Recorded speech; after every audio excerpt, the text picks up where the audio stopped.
આજે આપણે બનાવીશું વાલોર ઢોકળીનું શાક. એના માટે ચણાનો લોટ, મરચું, મીઠું, હળદર, ધાણા જીરું, અજમો, મેથી, જરાક 2 ચમચી મોણ મિક્સ કરીને લોટ બાંધી લઈશું.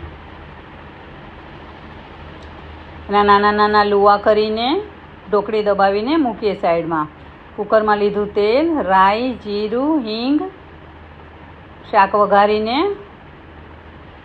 મિક્સ કરીને મરચું, મીઠું, હળદર, ધાણા જીરું નાખીને એમાં 1 ગ્લાસ પાણી એડ કરશું.